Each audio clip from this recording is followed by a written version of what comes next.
This is my house. I just wanted to say that there's going to be people here who are going to be going to this the prayer meeting, and they've been going for a while, and there's been great things have been happening, healings, signs and wonders from the Lord, and we just really want to show some people about what the Lord's doing in our community in Longmeadow. So, your name? My name's Matthew Peruccio. At our Christian prayer codes, we have basically prayer meetings or music, and we're, just prayers from the Bible. We're not praying anything outside of the Bible. Move over our hard hearts. God, that you would break the unbreakable. Father, only to restore us. God, I ask for it tonight. God, restoration in this place tonight. Restoration of love. Do what only you can do. Do it tonight, God. Jesus. Do only you can do. Do only you can do. Unite our hearts in love. Holy, blameless unto yourself, Lord. We want the students to get a real understanding of like the joy of the Lord, who God is. He's not someone who's distant and far away, but he's up close and personal. Depends on how Caleb acts today or tomorrow, but that he's yours, your child, and that you unconditionally see through all of his mistakes, all of his sin, all of his burden. You rejoice when he comes to you.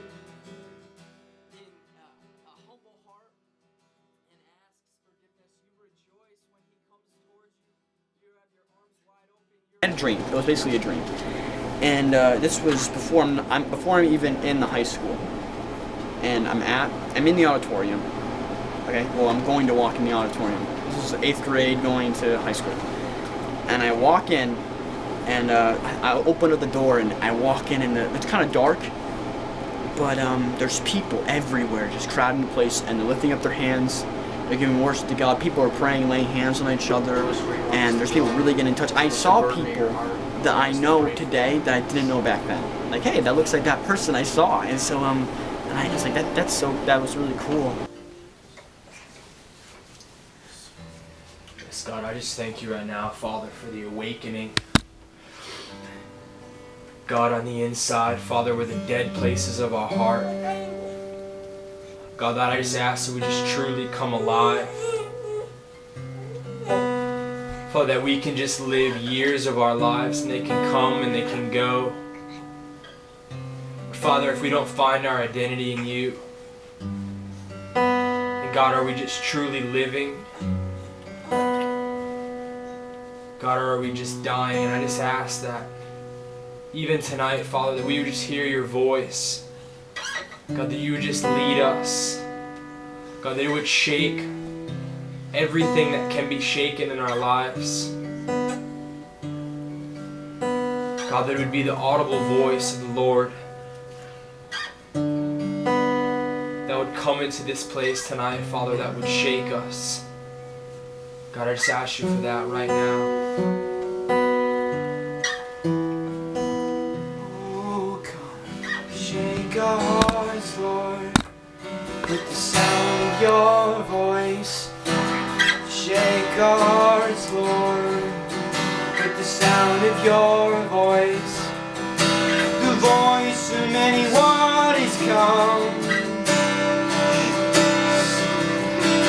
Those who are thirsty, come to the river. Come to the river. Come to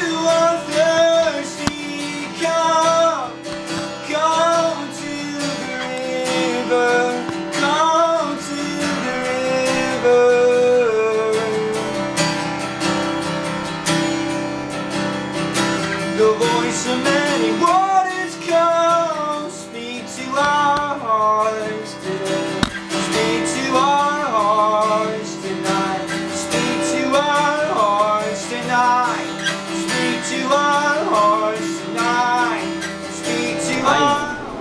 many of those encounters, especially not recently, but like at least in my high school years. I remember I didn't even know, but I would sit down at a table not knowing that the whole group in the table was full of atheists. And I'm just saying that because they were asking questions, and there's some people who were like they were angry because I can tell there's anger in the heart because they understand who God is. They think He's just somebody in a building when He's really inside of our heart, and He has a tenderizing love for them. And so they just speak in anger, and they're saying, God's not alive. You're pursuing nothing, Matt. What are you doing? My brother, one time, he went into a liquor store to minister to somebody, and they swore at him. They were just like, da da da da da, get out. And you know, it's like that kind of hurt, but it helps strengthen us too. Like you just continue, because you know at the end, you know, we want them to be touched. You know, they're angry because they're in fear, and they have this, they just a miserable lifestyle. We just want to just minister to them and just say, hey, you don't need to act that way. You know, there's a joy. There's someone who died for you. You don't need to experience this search of identity. Your identity is in God, and you can really know that today. Things revive us, Lord, revive us.